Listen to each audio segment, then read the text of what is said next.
A bell tolls over London, slow and cold as iron.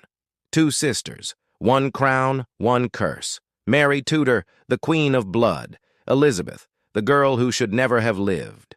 Their mother's ghosts divided them before they could speak. One daughter born of a wife, the other aunt of a scandal.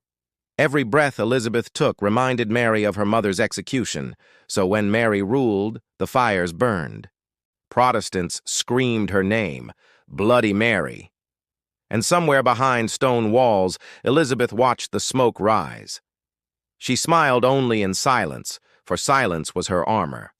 When Mary's candle flickered, she knew what came next.